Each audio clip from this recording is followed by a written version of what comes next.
Hello, everybody. Welcome to the BSP and BAP Certification Program Update webinar. I hope everybody's having a great morning, afternoon, whatever it may be when you're here. Just want to give you a little bit of information before we get started. We are going to be waiting 2 minutes just to allow any extra people to get in the room that may be running a little bit late. We want to make sure that they don't miss anything because these are really some great presentations. So we are going to start the presentation in a couple minutes. We have a couple presentations here that we recorded and put together, and then we're going to be doing a live Q&A session at the end to answer any questions you may have. I want to give a little bit of a kind of a tour, rundown of this platform that we're on. If you've never attended a webinar with us before and you want to engage with us, there is a chat box down in the bottom right corner here. You can type any questions, comments, or anything into that box, and we will be able to kind of bank your questions and put it in a separate place so we can answer them later. You're welcome to do some networking in there and leave any comments that you have. If you do have a question and we don't get to it, we're not able to answer it either because we don't have an immediate answer right now and we need to kind of look into it a little bit more, or if we just run out of time and we don't have the time to get to every question, we will provide some contact information at the end so you can get your question out to whoever it needs to get to, and we will make sure that we respond to you and get an answer out to you. This is being recorded, this presentation, so if you need to drop off at any point for any reason, or if you want to watch it again later and kind of, not be furiously taking notes or trying to remember everything, we will send the recording of this presentation out within the next week or so to everyone that registered. So even if people registered and aren't attending, they'll still be able to see the presentation afterwards. So with that, I'm going to go ahead and start the presentation, and then we will do Q&A afterwards. Thank you again so much for joining us, and we'll talk to you at the end. Good day, and welcome to the Global Seafood Alliance European and North Atlantic webinar. It's great to see an audience today with so many people from around the world. My name is Anders Holmgren. I'm part of the European Market Development Team for the Global Seafood Alliance and based in Madrid, Spain. Today, I'll be presenting our webinar, which will include an update on our Best Aquaculture Practices Certification Program, BAP, for farm seafood, and an introduction to our new Wild Fisheries Certification Program, Best Seafood Practices, BSP. I would like to start by sharing our vision: a world that embraces and enables the role of responsible seafood in meeting global nutrition needs. Global Seafood Alliance, GSA, is an independent, not-for-profit organization seeking to provide comprehensive, credible seafood supply assurances while addressing gaps in the seafood certification. The transition to Global Seafood Alliance builds upon our industry-leading Best Aquaculture Practices, BAP program, as well as our world-class advocacy and education work, all of which previously focused on farm seafood. This transition reflects our growing involvement in the wild fisheries, especially the launch of Best Seafood Practices, BSP, third-party certification program, and other seafood advocacy and education work, which will become equally important as aquaculture within the Global Seafood Alliance. We've also added 4 new members to the board of the Global Seafood Alliance, in addition to the existing members from the previous Global Aquaculture Alliance. Here we have an overview of the 2 certification programs. Both programs are linked to our Seafood Processing Standard, SPS, which has been updated to include wild fisheries in addition to farm seafood. The BAP program consists of 4+1 standard, that being the farm, hatchery, feed mill, and seafood processing, and we have a special salmon farm standard. The BSP program consists of 3 standards: responsible fishing vessel standards, a GSSI benchmark fishery scheme, and seafood processing standard. We have also a working group set up to look at how we can work with fishery schemes in formal improvement programs. Okay, So let's dig into the introduction of our Best Seafood Practices program and highlight some of the interesting details of our new program. It's time. The word sustainable refer to more than the environment.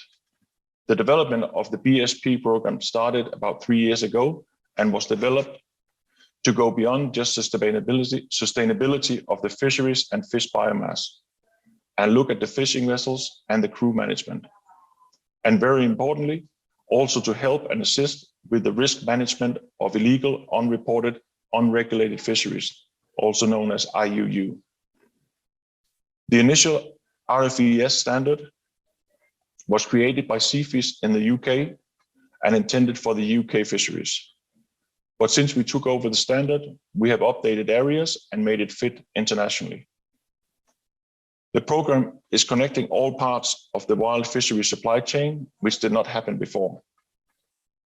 The BSP program provides a more comprehensive approach to the insurance of responsible seafood throughout the entire supply chain by creating partnerships and new tools. Our goal is to provide solutions that work for wild seafood supply chains, delivering a comprehensive set of insurances no other single program can provide, while helping to ensure greater supply of seafood that is environmentally and socially responsible. BSP basically works above the water. We have not created another new fishing scheme, but we are accepting existing approved fishery schemes. So we are concentrating on the fishing vessels and the seafood processing plants. And the third component in the program is a GSSI benchmark fishery scheme. Some of the important items included in the BSP program are intended to help avoid human rights abuse on board fishing vessels and IUU. There is still a lot to be done about these important matters, and often these occur much closer to home than we realize. We encourage buyers and importers to be more proactive in resolving these matters and go beyond just obtaining standard legal importation documents. I'm now pleased to introduce Dr. Christine Veron from the Pew Charitable Trust. Amongst other important global matters, Pew is focused on building a global system to combat illegal fishing by working with governments, fishery management bodies, enforcement authorities, and the seafood industry to adopt and implement international agreements and regulations and form multi-state coalitions that will safeguard and protect our waters. Christine will now give us an update on the work. The stage is yours, Christine. Good morning, good afternoon, or good evening, wherever this finds you in your day. My name is Christine, and it's a pleasure to be with you. I would like to thank the Global Seafood Alliance for providing the opportunity to join you on this webinar and speak to our shared interest in ensuring responsible practices throughout the seafood supply chain. The Pew Charitable Trust is a global research and public policy organization driven by the power of knowledge to solve today's most challenging problems, many of which are related to the environment. Through our International Fisheries Project, we're working at scale to improve global governance of wild capture fisheries over the long term.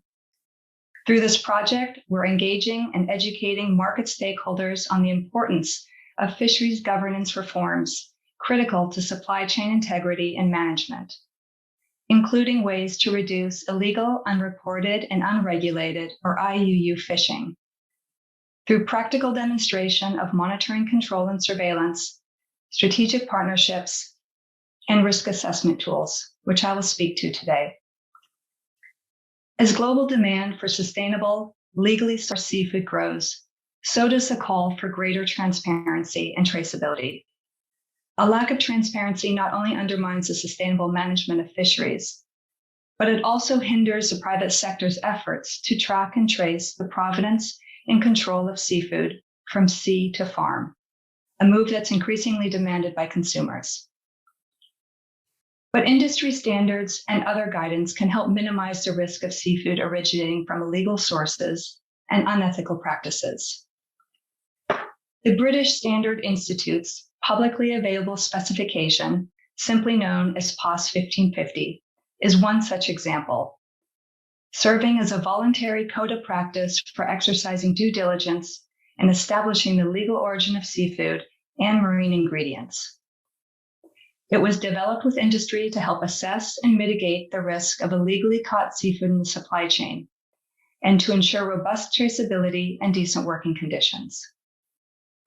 Development of PAS was done with reference to the requirements of the EU-IUU regulation, but can also be used by organizations trading in products not covered by this regulation, such as marine ingredients and pet food. PAS is free to download and is accompanied by an implementation guide tailored to businesses with different levels of experiences and resources in procuring seafood. It comes with easy-to-use flowcharts and a list of information sources in English, with German and Spanish translations forthcoming. Recently, the recommendations in PAS were benchmarked against other standards, including the Responsible Fishing Vessel Standard Issue 1.0 and the Seafood Processing Standard Issue 5.1. To indicate where a company or PAS user may already be fulfilling some of the recommendations through implementation of one of these. Results showed areas of equivalence, which avoids redundancy for seafood companies. Together, these verification processes broaden the scope and cascade coverage, providing greater assurances seafood is sustainably and legally sourced, and that people have not been harmed or treated unfairly at any point in the catching or processing of it. I would like to close by thanking you for your attention and all your efforts to protect people and planet. I hope you enjoy this webinar. Thank you very much, Christine. On this slide, we'll see BSP is basically a one-stop shop program that streamlines the supply chain certification and covers all the important risk factors. The Seafood Processing Standard is a seafood-specific standard with a unique comprehensive coverage of quality management, food safety, traceability, employee health, safety, and welfare. It is a very high-level processing standard, and it's benchmarked by GFSI and currently undergoing SSCI, Sustainable Supply Chain Initiative benchmarking. The Responsible Fishing Vessel Standard, RFVS, is made up of two core principles. Core Principle 1 is the Vessel Management and Safety System. This is made up of 5 sections. 1, management policies and procedures. 2, environmental impact management. 3, catch traceability management. 4, vessel license to operate. And 5th, catch safety and food hygiene. There I will just remark that the point 3 and 4 are important tools to manage the IUU. Core Principle 2. This is crew rights, safety, and well-being. This is made out of 2 sections. Number 1 being crew rights and integrity, and number 2, crew health and safety. These are matters that in the past have been difficult to manage and improve, but with BSP and RFVS, this is now possible.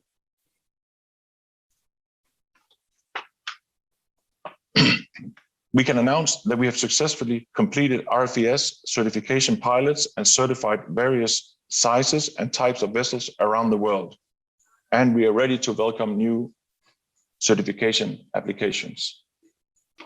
Here's a brief overview of some of the RFVS certified vessels worldwide.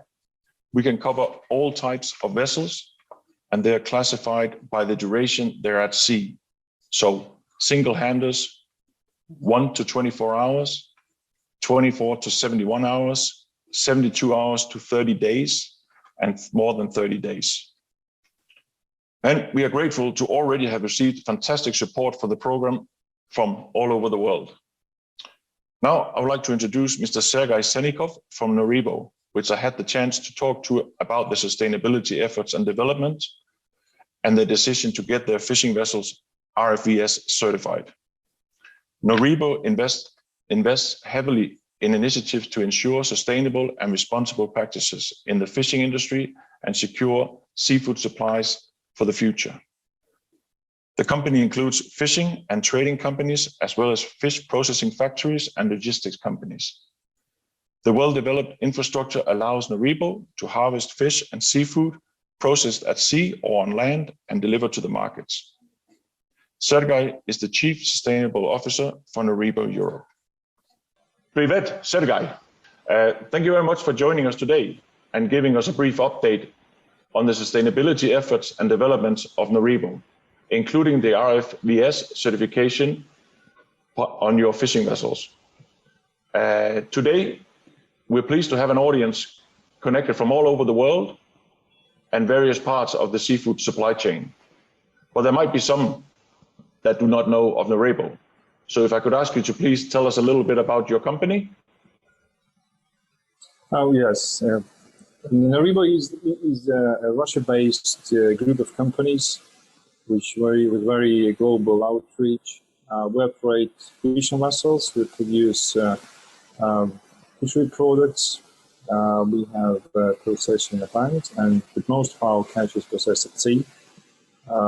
So our business is connected to the operations at sea and vessels. We sell our products to quite a lot of different countries, and our main fleet is based in Murmansk and in Kamchatka in Russia. Okay, that leads me to my next question, Sergei. How many fishing vessels do you operate? In general, it's a bit over 40 fishing vessels, starting from 40 meters at land fresh to our factory in Murmansk, and to 120-25 meters for catching pelagic fish. We operate in different parts of, in Russian exclusive economic zone, outside the Russian zone, in other countries, jurisdictions, and international waters. Okay, thank you. My next question to you, Sergei, is why do you think it's so important to get your fishing vessels RFVS certified? What is actually the main reasons why you're looking to get them certified? We are well known as one of the largest supplier of whitefish, for instance, and many of our clients start asking questions about the situation on the fishing vessels. So these kind of questions we normally address by arranging a visit to our vessels. We're pretty open, and the clients can go through vessels and ask questions, communicate with the crew members. So, but then there is probably a point when we need a system, and I think a global standard that can be used to ensure that the operations of the vessels, of the fishing vessels, is in compliance with the expectations of the clients and the shoppers in every shop. So we need to be sure that the products we deliver to our markets and the shoppers in supermarket that buy our products shall be sure that those products are not produced with use of illegal practices. Correct. All right, that kind of answers my next question, the markets that Naribo supply, and whether you think obviously certification of the vessels would be important for these markets, and clearly that's what you just said. So I agree with that. My final question to you today, Sergei, is with the knowledge that you have at the moment of the RFVS standard and the vessel audits that we've been able to do at this until this point, do you have a message for other vessel owners or companies that are considering getting their vessels certified? And by that I mean, actually, is it very complicated? Is it or is it achievable? Well, we've been involved to a certain extent in the development of the standard, providing our expertise in operation of the vessels. Well, a great part of the standard is based on international conventions. Most of them are ratified in Russia, so we're familiar with the requirements. The question in many cases is how those requirements are, practiced in every country. And there are differences in different jurisdictions and different approaches. So the standard is maybe a bit heavy, but then we had a pilot where we decided to certify vessels as a group, and therefore it's not a single vessel certification, but a group certification where you have the central management office and you have a quite large fleet divided in different groups.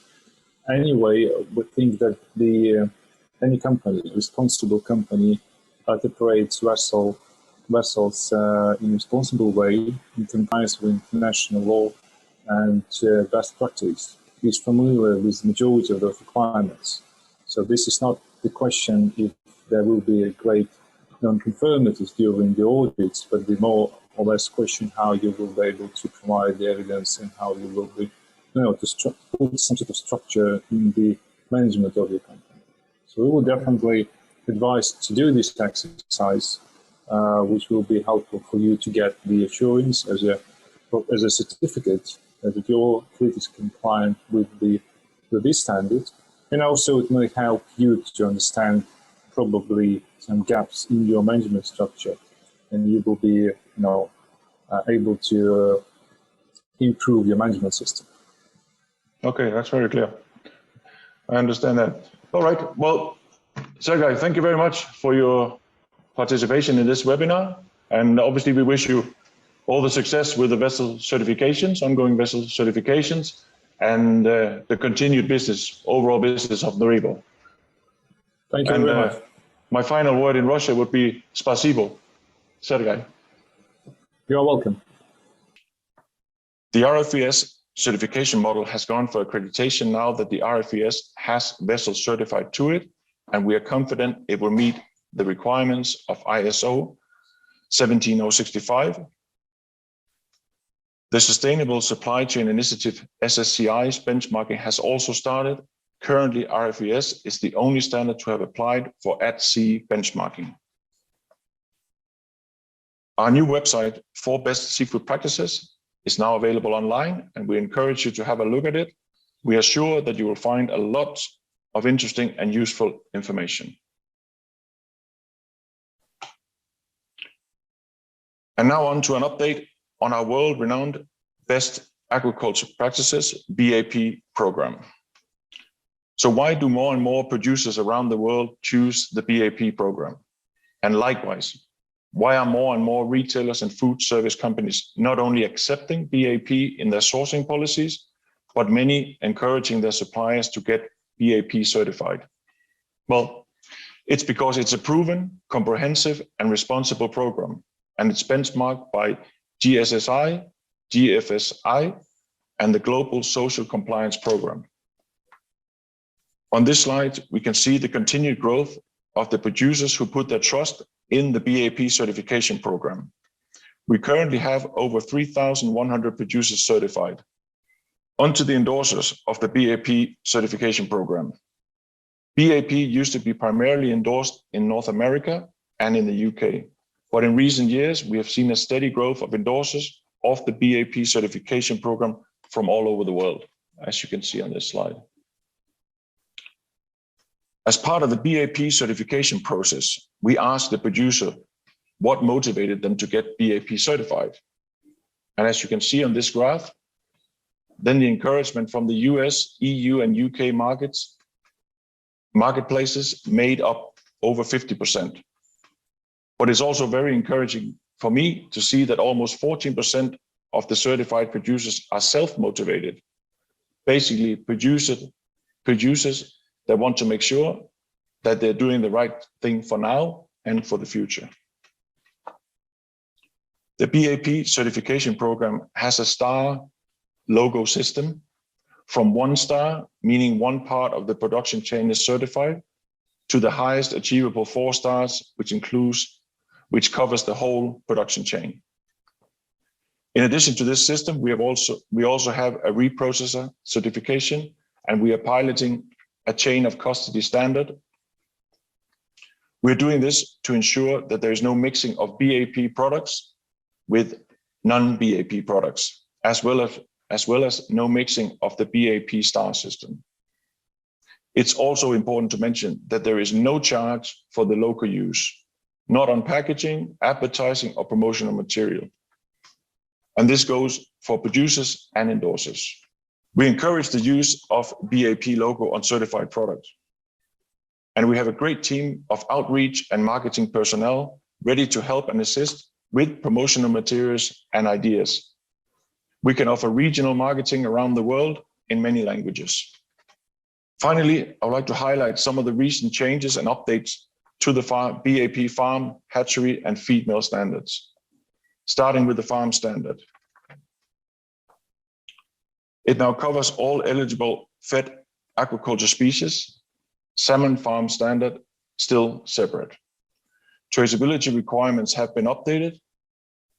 Specific environmental monitoring approaches to the RAS system and coastal flow-through system have been added. Requirements for efficient use of key feed ingredients such as fish meal, soybean meal, and oils have been updated. New limits set for BAP fish in, fish out ratio for many species. A ban on antimicrobials designed as critically important for the human medicine by World Health Organization. Additional social accountability clauses related to equality and worker safety. Requirements on ocean plastics will become mandatory for all farms in 2022. On the hatchery standard, it is now out for public comment. There's a 60-day period that will end on November 8th. And here are some of the key changes and updates. Hatcheries are now required to conduct risk assessment of potential human food safety risk associated with their operations. Worker safety and employee relations requirements have been updated. Effluent monitoring parameters have been updated. Water quality requirements have been updated. The fish in, fish out limits for hatcheries have been revised. Onto the feed mill standard. New provisions for antimicrobial use, strengthened social accountability and employee safety requirements, enhanced sustainability of key inputs of fish meal, fish oil, soy, and palm oil. Feed mills producing any amount of salmonoid feed will be required to source 75% of fish meal and fish oil derived from reduction fisheries from MSC or Marine Trust certified fisheries. This applies to all aquaculture feed manufactured.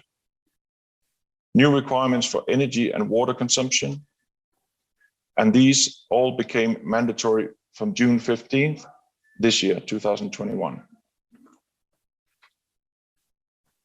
And finally, I'd like to thank you all for tuning in to our European update on our BAP and BSP programs. I hope that you found it interesting and informative, and we will now go to Q&A, where we will be joined by some of my European teammates to answer any questions you might have. Thank you.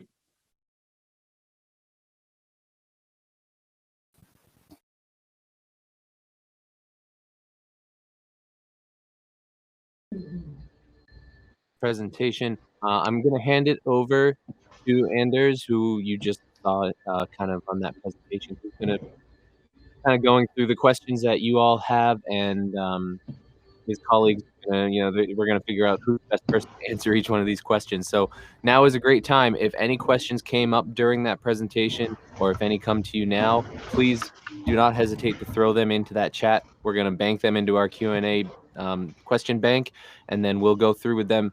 Anders, do you have a question you'd like to start out on? Sure. First of all, I hope you all enjoyed the presentation.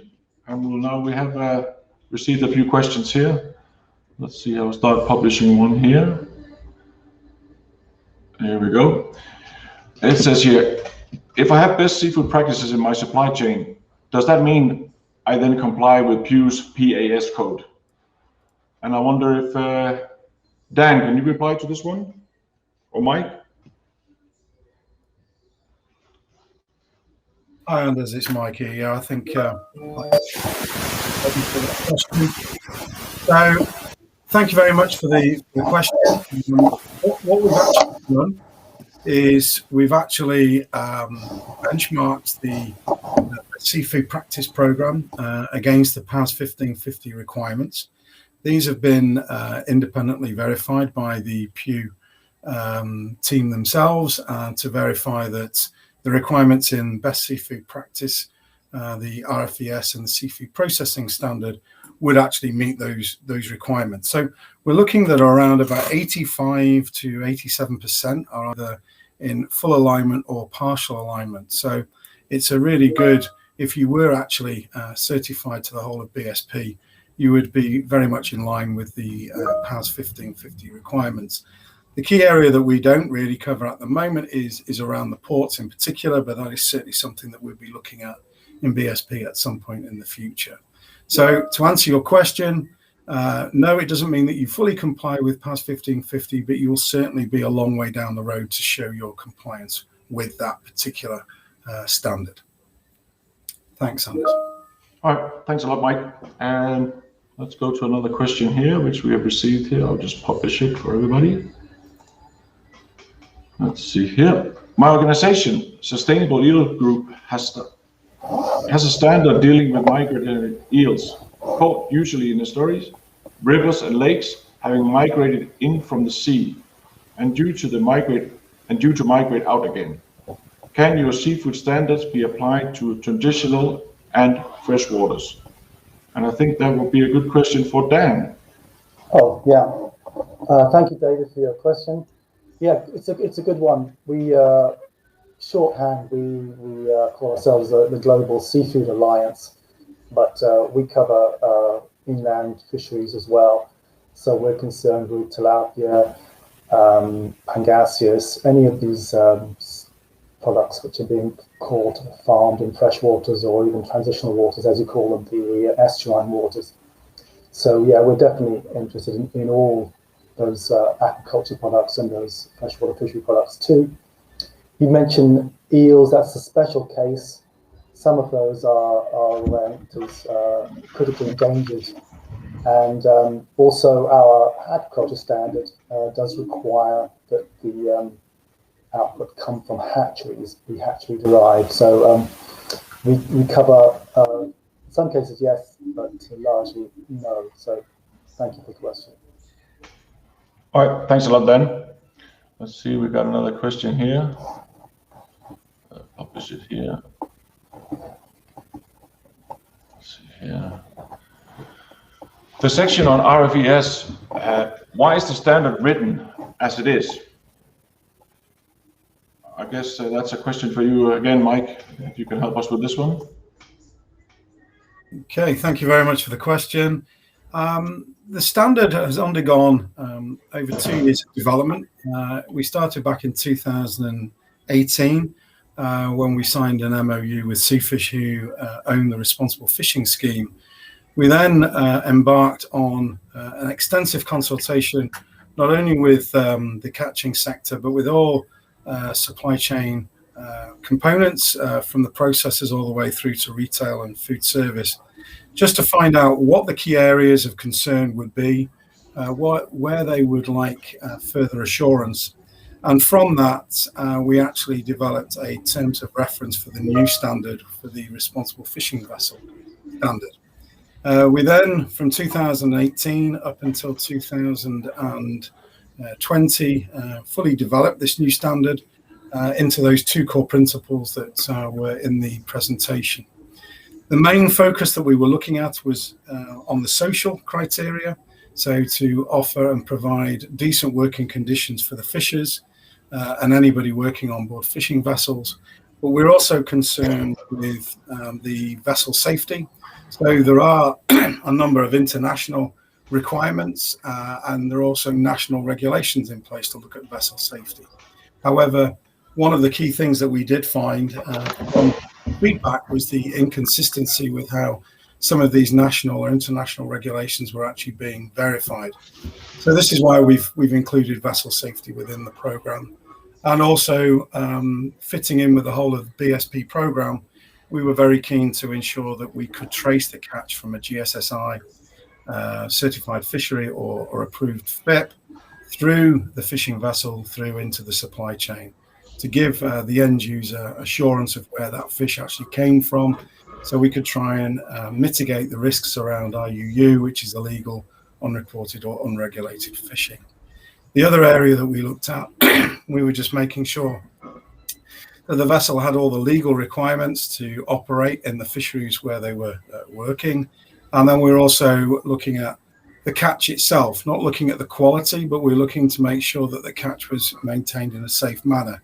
Again, giving assurance to the supply chain that any product coming from an RFES certified vessel could provide decent working conditions, could exhibit best operating practice, and the vessels were operating in a legal and safe manner. So that's why the standard was written in the way it was. But thank you, Stephanie, for the question. Great, thanks, Mike. Let's see here, let's go to another question here. Is BAP going to or is starting to outweigh GlobalGAP certifications in the market? This is from a feed mill for agriculture in Pennsylvania, USA. I think that could probably be a question for you, Dan, again. You can help us with that one. Thanks, Anders, and thanks, Sarah, for your question. Well, because we are an aquaculture standard, we have a feed mill standard for aquaculture. I think we're probably in the area of aquaculture, we already have a greater mass than GlobalGAP. We have 150 certified aqua feed mills producing about 9 million metric tons of feed. So we've got the mass there. We've got the bulk. GlobalGAP also addresses other sorts of animal feeds, but we are specialists in seafood, so we're only covering the aquaculture side. So that yourselves as an aquaculture supplier, I think you'll find our feed standard is a good home for you. Okay, thanks, Dan. Let's go to another question here. Let's see, there's come in quite a lot of questions. Let's see here. There's another one here.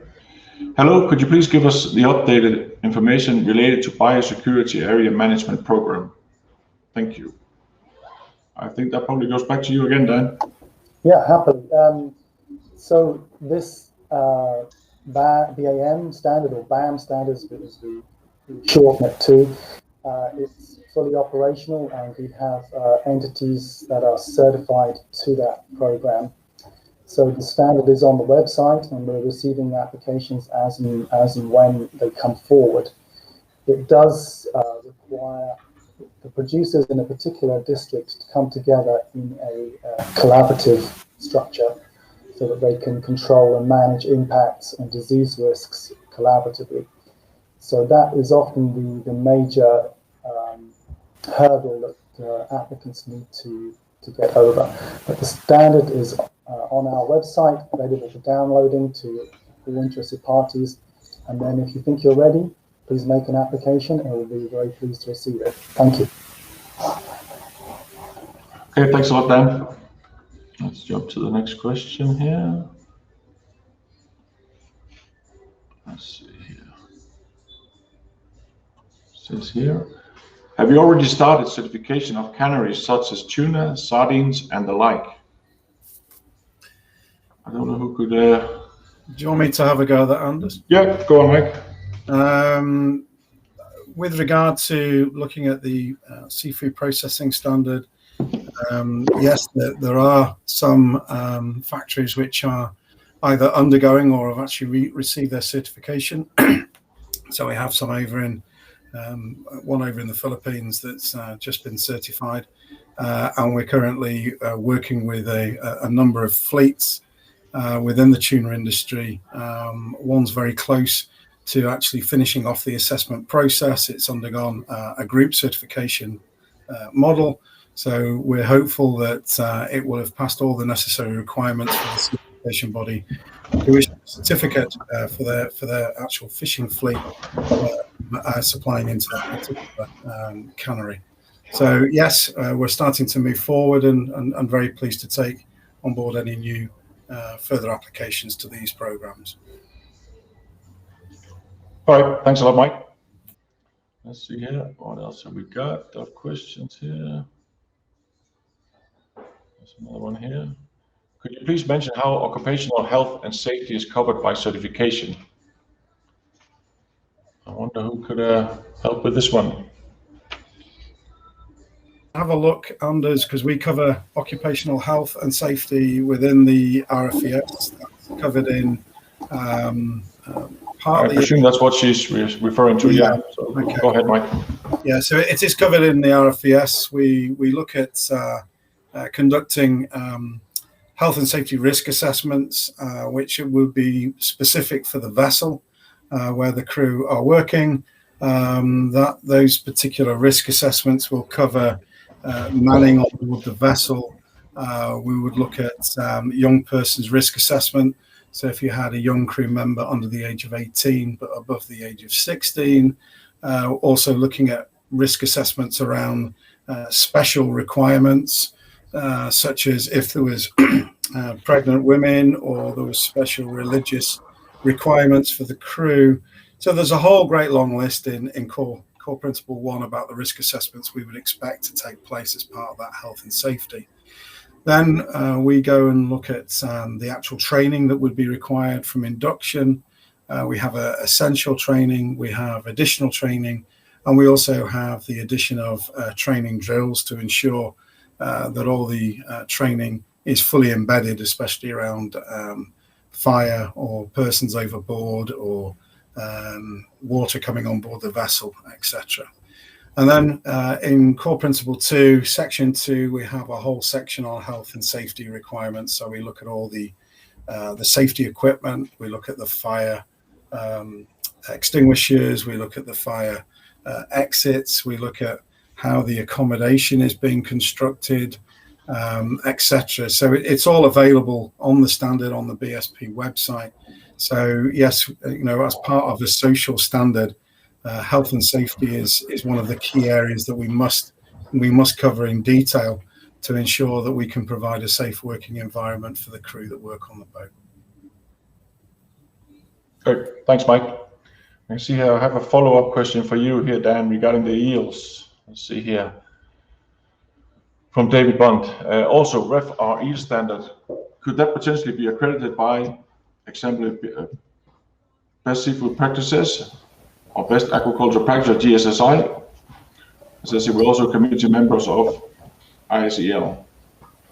Yes, interesting one. I think you need to work to full membership of ISEL, and that would get you in a stronger position, David.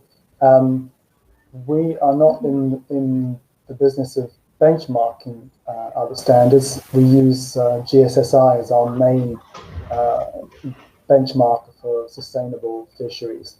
So I think if you work towards GSSI, that would be your route into the BSP setup. And then, of course, which is a big ask, to get into the BAP, best aquaculture practices side, you would need to tackle the issue of hatchery production of juvenile eels, which is a major ask, and it's not going to happen overnight. So it's still a lot of work to do there with eels, I presume. Thank you, David. Thanks, Dan. Let's see. Let's jump to another question here. One here. Let's see. Do you think that BSP practices will eventually be incorporated into the BAP feed mill standard with regards to marine ingredients? It's just a great question. And just this week, actually, on the Monday, the Social and Ethical Committee of Marine Trust was meeting to discuss precisely how social issues were going to be adequately addressed in the marine ingredients industry. So this is the frontier in this regard. Will those marine ingredients factories, through their standards, such as Marine Trust, be demanding that all their supplies, their at-sea vessels, are actually meeting a social standards such as the BSP's responsible fishing vessel standard. That is the direction of travel.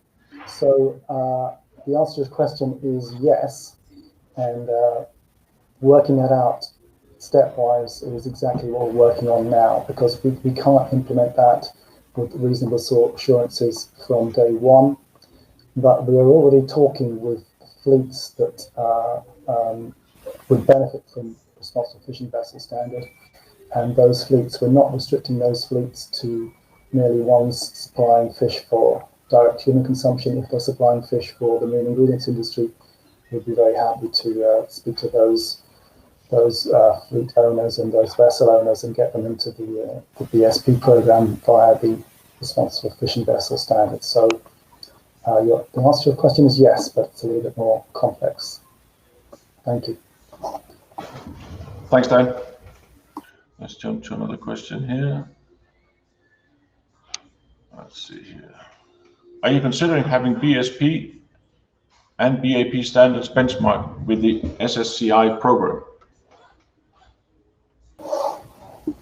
So for BAP, yes. We're kicking off with the seafood processing standard, and then progressively we'll do the farm standards as well. And either Mike can cut in here or I can answer. Yeah, I can. Thanks, Dan. Yeah, thanks, Anders, for the question. Yes, the RFES has put itself forward to be benchmarked for the new SSCI at-sea operations benchmark program. We're the only program that's actually put ourselves forward for that new benchmark at the moment. We're currently at the first stage where we've completed our own self-assessment of the SSCI requirements to those that we cover within the RFES and the way we operate this program. So we're hopeful that as we move through this process, we will tick all the requirements and reach benchmark status at some point in early 2022. Okay. All right. Thanks, Mike and Dan, for your reply there. I will jump. There's another one here to another question. Does your standard cover supply from municipal fisheries, or are they an exception? Okay, I suppose. The question I would say is municipal fisheries. Are we looking at? They would be recreational fisheries? Is that for the anglers, or are we talking about a commercial fishing? If it's for commercial fishing, all commercially licensed fishing vessels are eligible for entry into the RFES.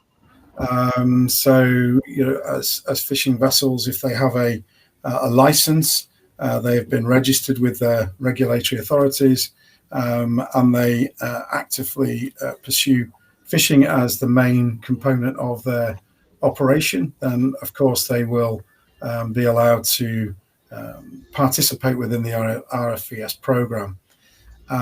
If it's municipal fishing, I'm just thinking if it's a recreational fishing at the moment, that wouldn't be covered by the RFES. So this is just for commercial fishing vessels at the moment.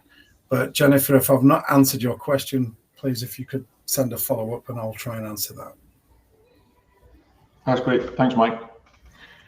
I have another question here that's come in for, probably this goes more to Dan. The BAP program, let me just look this one here off. The BAP program covers more important stuff, but how is it evolving to address emerging issues?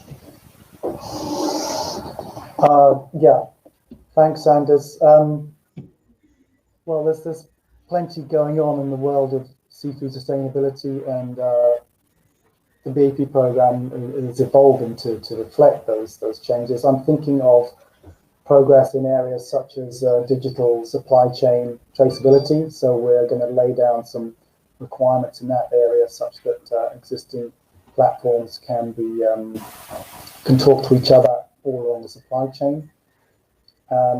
We have requirements being formulated now for those recirculating aquaculture systems, the RAS aquaculture that will specify what makes a good and sustainable approach to recirculating aquaculture. These are the new wave of the high intensity, or relatively high intensity production systems that we hear a fair amount about in the aquaculture press.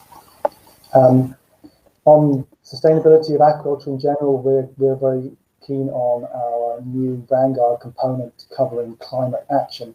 This is being specified now through a committee that's just been set up.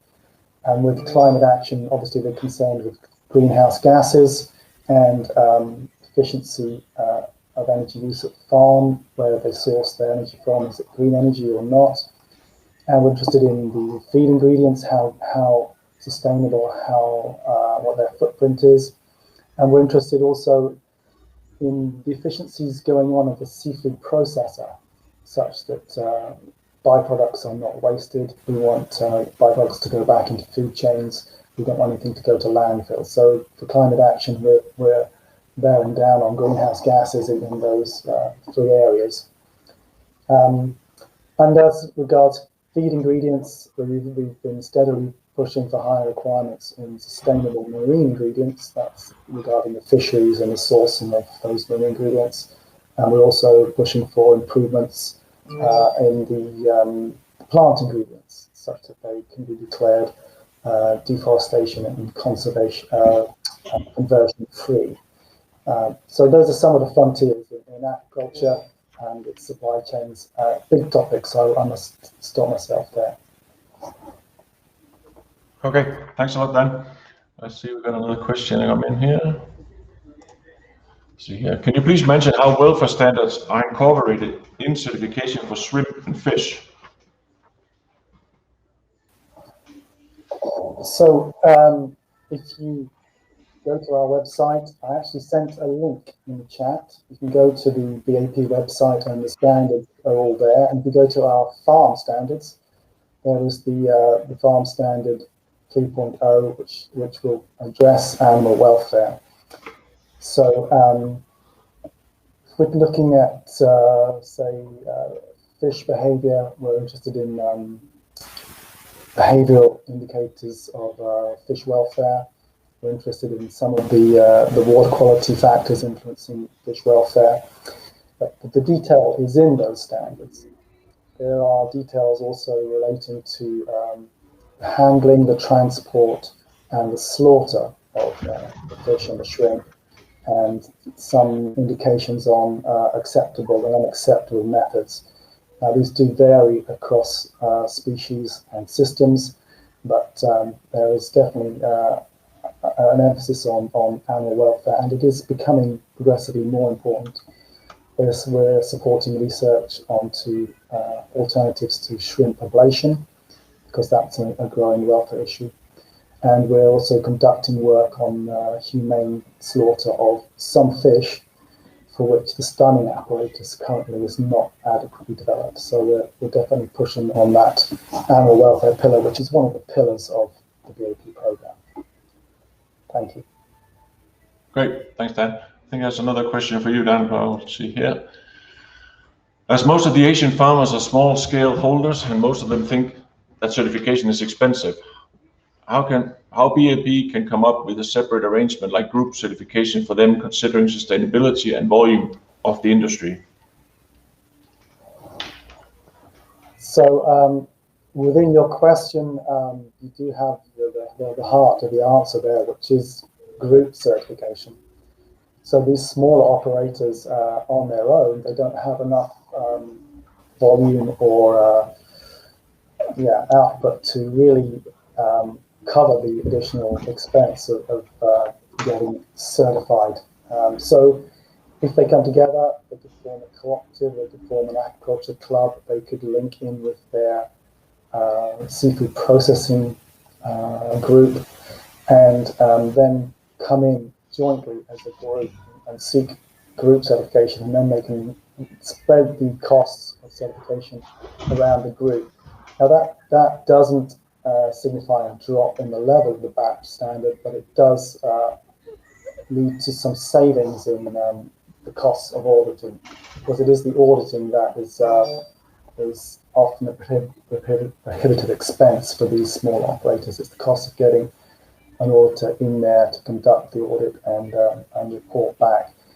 Now, we don't, our program is structured such that it's the processing plants that are in a stronger position financially, and the BAP fees to the processors cover a lot of the program running costs.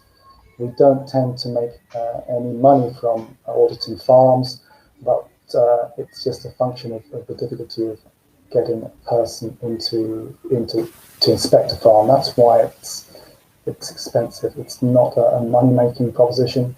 It's simply getting those auditors on the ground gets to be pricey, and that's why we need these group solutions. So, good question. Thank you. Right, thanks a lot, Ben. Let's see here. We have another question here. I think this one is, well, it's a little trick question for you, Mike. How long does a fishing vessel audit typically take for the different categories? And obviously that, I presume, it's different from the types of vessels. It is. It's one of these things that, as I say, we launched the standard last year. We then undertook a number of what we call certification pilots with fleets and single vessel applicants across the world. And from that, we developed a whole CB certification requirements document. So to give them a basis on the actual process of handling an application all the way through to certification.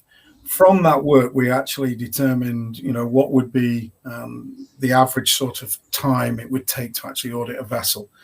One thing we were very conscious about is that fishing vessels, come into port or come into dock, they unload their catch, they may change their crew, they take on provisions, then they're back out to sea. So the actual time in port is very crucial. So what we've actually done is to save time on board the boat is we're actually asking for some information to be sent in advance, so the auditor can review that and then verify once they're actually on board the boat.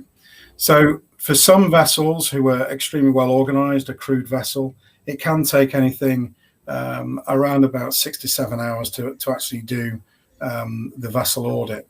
For a single-handed vessel, which is a lone fisher, normally these are very small boats.